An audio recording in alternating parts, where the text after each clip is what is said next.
आत्मा का जो विश्वव्यापी आनंद भाव है वह इन विविध रूपों में साकार होता है। यद्यपि बाह्य रूप की दृष्टि से संस्कृति के ये बाहरी लक्षण अनेक दिखाई पड़ते हैं, किंतु आंतरिक आनंद की दृष्टि से उनमें एक सूत्रता है। जो व्यक्ति सहृदय है वह प्रत्येक संस्कृति के आनंद पक्ष को स्वीकार करता है और उससे आनंदित होता है। इस प्रकार की उदार भावना ही विविध जनों से बने हुए राष्ट्र के लिए स्वास्थ्यकर है। यहाँ पर ये क्या बता रहे हैं?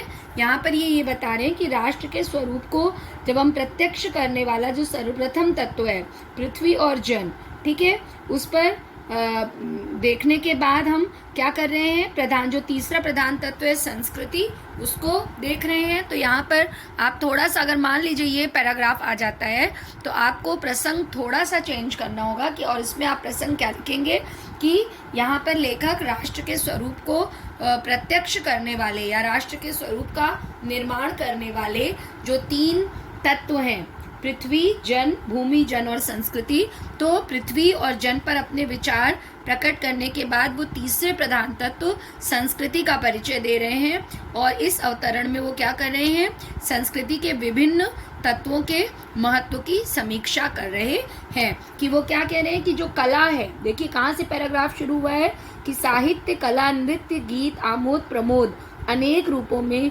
राष्ट्रीय जन अपने अपने मानसिक भावों को प्रकट करते हैं। कि जब हमको मानसिक भाव अपने प्रकट करने होते हैं बेटा, तो हम किस रूप में करते हैं, कला के रूप में करते हैं। और कला को क्या कहा गया है, साहित्य का या समाज का दर्पण कहा गया। आपने सुना होगा कि कला जो है वो समाज का दर्शन है। तो साहित्य, संगीत, नृत्य, चित्र आदि के रूप में समष्टि रूप से हम इन सबको क्या कहते हैं, इन सबको समष्टि रूप में हम कला कहते हैं। ये जितने भी नाम इसमें बताए गए हैं आपके, साहित्य, कला, नृत्य, गीत, आमोद प्रमोद, इनके समष्टि रूप को या इनके समन्वित रूप को हम क्या कहते हैं, हम कला कहते हैं। इसलिए इन साहित्यिक कलाओं के माध्यम से राष्ट्र की जनता की जो भावनाएं हैं वो हमारे समक्ष आती हैं।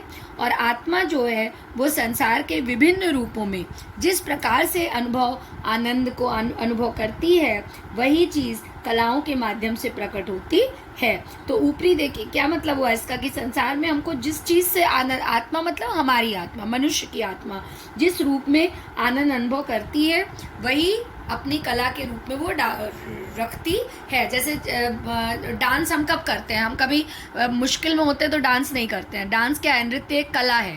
तो जब हम बहुत खुश होते हैं हम तब डांस करते हैं, है ना। तो ये क्या है, ये हमारे कला का चित्रण है कि हम खुश हैं तो हम डांस करेंगे। कोई पेंटर होगा तो वो पेंटिंग करेगा, कोई सिंगर होगा तो वो गाना गाएगा, है ना। तो इस तरह से जब हम आनंद का अनुभव करेंगे तो इन कलाओं के माध्यम से हम उसको प्रकट भी करेंगे। तो ऊपरी तौर पर देखने पर तो हम साहित्य, संगीत, नृत्य आदि के पर्याप्त अंतर को देख पाएंगे, लेकिन जब हम उसको भीतरी रूप में देखेंगे या आत्मा के आनंद के रूप में देखेंगे तो उसका आंतरिक प्रभाव जो होगा वो सबकी दृष्टि समान होगी, या उस सबका आंतरिक प्रभाव जो है वो समान होगा।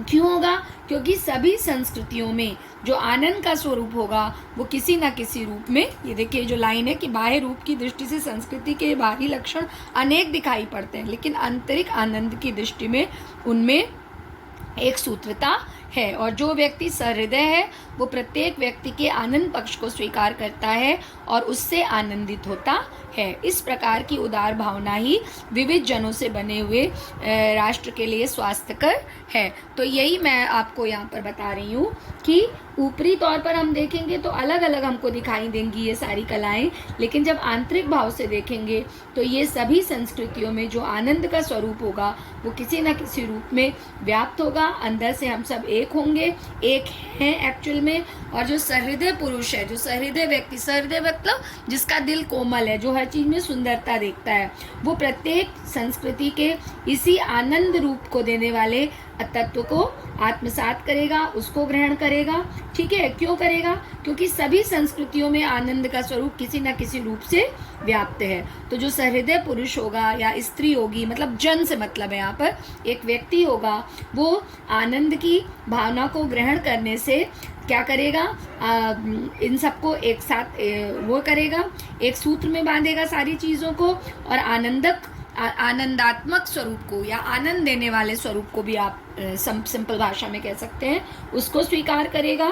और इस प्रकार से जो संस्कृतियों में आनंद की भावना होगी उसको जब हम ग्रहण करेंगे तो जो मनुष्य होगा उसमें एकता की भावना का उदय होता है और उसमें विभिन्न प्रकार की विचारधाराओं वाले समाज में एकता आएगी और इस प्रकार से समाज और राष्ट्र की सभी प्रकार से उन्नति होगी। समझ में आई बात कि जो सहृदय पुरुष होगा वो सारे, एक बार और सिंपल भाषा में भी आपको बता दे रहे हैं कि जो सहृदय पुरुष होगा, कोमल दिल का पुरुष होगा, वो क्या करेगा, वो सारी चीज़ों को सारी चीज़ों के या सारी बातों के अच्छे पक्ष को स्वीकार करेगा और उस अच्छे पक्ष को स्वीकार करने में उससे क्या होगा कि उसके आनंद की भावना को प्रकट करने से उसमें एकता की भावना का उदय होगा और उससे विभिन्न प्रकार की विचारधाराओं वाले समाज में एकता की भावना आएगी और इस प्रकार जो समाज और राष्ट्र है उन सब की उन्नति हर प्रकार से होगी।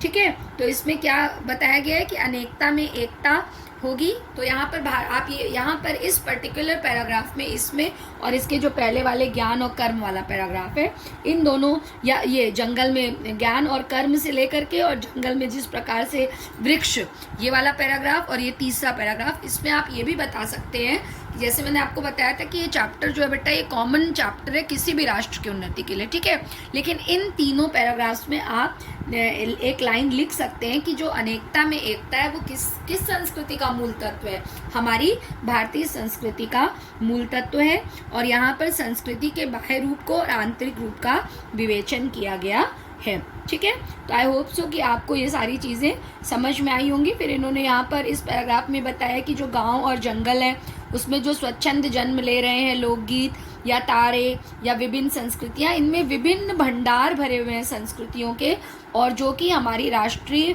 संस्कृति के परिचय काल हैं, वो परिचय उनसे हमको मिलता है। ठीक है, परिचय आपका तो गोरखपुर की जो भोजपुरी भाषा है वो देखिए उसका एक पूरा अब फिल्म उद्योग ही चल पड़ा है, तो ये भी एक संस्कृति का एग्जाम्पल है। ठीक है, कि विभिन्न क्षेत्रीय भाषाएं जो हैं वो भी संस्कृति का अंग हैं। तो ये सारी चीज़ें जो आप लोकगीत सुनते हैं या जो आप भजन भी इवन सुनते हैं, है ना, उसमें भी जैसे वो हम लोगों को जब एक बार हमको याद है कि हमारे टीचर हमको पढ़ा रहे थे तो उन्होंने एक एग्ज़ाम्पल दिया था कि जो ये है निमिया की डरिया में झूला झूले रे दुर्गा मैया, तो जो नीम की डाल में क्यों झूला झुलाया जा रहा है, उसके पीछे एक वो है कि नीम की डाल कि नीम का परिचय लोगों से होगा, नीम एंटीबायोटिक है। तो जो पुराने लोग थे वो किसी भी चीज़ को कह रहे हैं तो वो ऐसे ही नहीं कह रहे हैं, उसके पीछे एक रीज़न है और ये जो रीज़न है ये भी हमारी संस्कृति का एक महत्वपूर्ण अंग है। ठीक है, तो इसके बाद लास्ट पैराग्राफ हम लोग देखेंगे इसका कि पूर्वजों ने चरित्र और धर्म, विज्ञान, साहित्य, कला और संस्कृति के क्षेत्र में जो कुछ भी पराक्रम किया है उस सारे विस्तार को हम गौरव के साथ धारण करते हैं और उसके तेज को अपने भावी जीवन में साक्षात देखना चाहते हैं। यही राष्ट्र संवर्धन